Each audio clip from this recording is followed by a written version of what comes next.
We have a guest who is working on a PhD project focusing on a human sleep, or if I want to explain better, she's developing a tool, right? For Yeah, detecting right. sleeping. Hi, Right. nice to be here. So I'm a biomedical engineer. My name is Irene, Nice and to meet right you. now I'm pursuing a PhD in computer and control engineering. And the aim of this PhD project is to develop a tool for minimally invasive sleep studies. Mhm. So, employing artificial intelligence techniques to analyze signals collected during sleep in order Alright. to monitor health parameters and health status of people. So, Yeah. why is this early diagnosis of sleeping disorders are really important? So it is really important because sleep disorders are right now acknowledged among the earliest markers of neurodegenerative diseases such as Parkinson's disease, and the first sleep disorders actually come before 14 years before the diagnosis of Parkinson's, for example. So it is really important to detect early these disorders in order to monitor the disease progress and also to apply disease-modifying interventions to lower the progression of neurodegeneration. All right. So, what kind of tools do you use for detecting? Like, is there a software or is there hardware attaching to the body, like watches? It's actually both.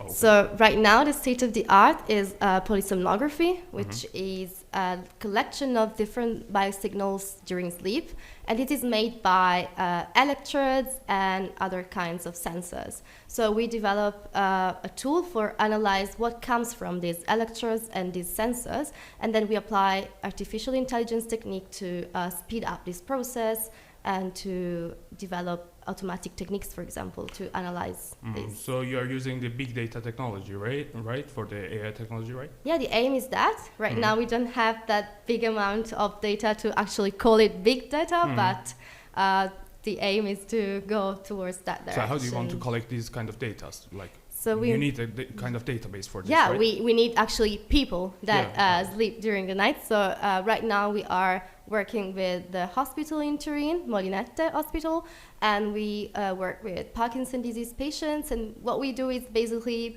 we apply sensors and electrodes to the people sleeping, and then we record. Only people that are sleeping at night, not the day, so they're not Right now, counted. only at night, but I know that many people are sleeping at day as well. So maybe the fact that having a minimally invasive technology and wearable technology allows you to actually perform this test everywhere, anytime. Whereas right now, you can only do that in a sleep lab in a hospital. So Okay. So yeah. there's like a small amount of people that are right now they're in the prototype phase or they're testing or what? We're still in the prototype Okay. phase, yeah. But yes, we have a Sooner or cohort. later we are going to yeah, the next we have phase. a cohort of patients which is growing every day. So yeah. Oh, that's great. That's great. So, how can this computational approach actually improve sleep?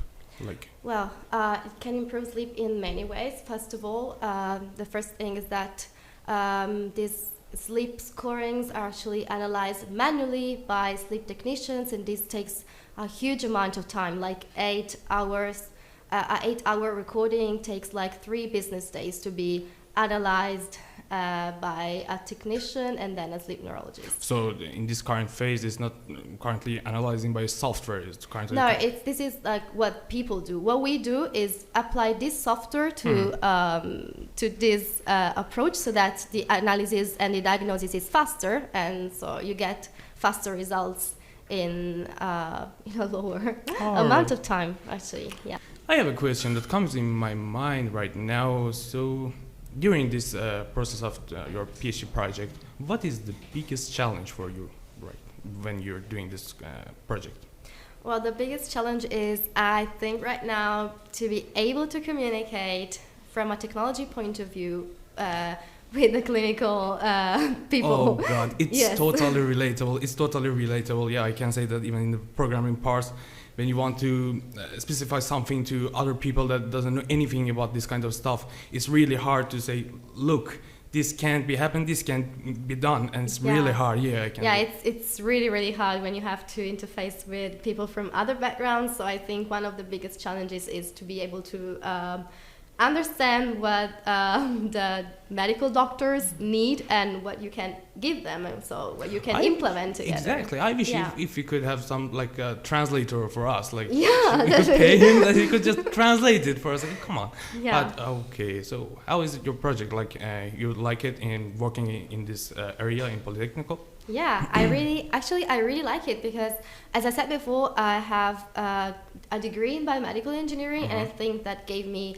the kind of multidisciplinary approach and state of mind to be able to do this as a PhD. And right now, I like it, so I think. All right. So, how about your colleagues? You like them? It's okay. Yeah, some of them are actually here in this room. Yeah, I can see them, but yeah, I like them very much. I think we have a really nice group of people in our lab, and we always make stuff together. So I think it's really important to have a really good community when you are working on big projects, something like this, because you need to also concentrate on this project and have some mental health for yourself. Yes, because sometimes as PhD students we tend to forget that actually, so we focus a lot on our work, we actually tend to forget that there's something else. And I think to be able to have nice people around you and people that always support you is something that gives you the strength to go on, even when you face hardships or when you face a low day or something like that. As I said before, like life has ups and downs, so it's really important. There are so many ups and downs in PhD, but one question: would you use this kind of technology on yourself, like in the prototype phase? Yes, I actually do. You collect your data and you sell it. Yes, because you don't say no to one extra person collecting data, of course. And like, do you advertise it to your friends? Like, hey, come here, I have some devices that you could... Yeah, many of my friends underwent to test, and if you want to take part in it too, you can. Of course, what can I say? You can sign there, and then we can also... I'll do this after the show, sure. Yeah, definitely. Sure. That's good, so many friends, okay. And how long are you in Torino? So I've been studying here for 8 years right now, because I actually started my third year PhD, but in Torino. Wow, so okay. I've been here long. So quite long. So the time flies when you have fun, they say. So it's 8 years that feel like 2 years. Most people don't like to study, and when they are studies, they don't have fun. You don't see that like that, right? You have fun. Like, is it a hobby for you, or is just some kind of career prep? Yeah. I think because studying is not fun for so many people. Maybe both. I mean, if you study something that you really like, maybe you enjoy your time. Of course, there were some exams that were not so fun actually, but I think again I had a nice group of people around me, and I think we just made through it somehow. So that's good. That's important. Good. This kind of exams that's going to cry, and you just lay down your friends like, help me, come on. Yeah. All right. You know the feeling, right? Yeah, exactly. I wasn't the one to ask me, come on. Thank you, Irene, for joining us today. And now, let's hear a song, and we'll be right back with another person. Thank you today for joining us. Thank you so much. Thank you. It was a nice experience.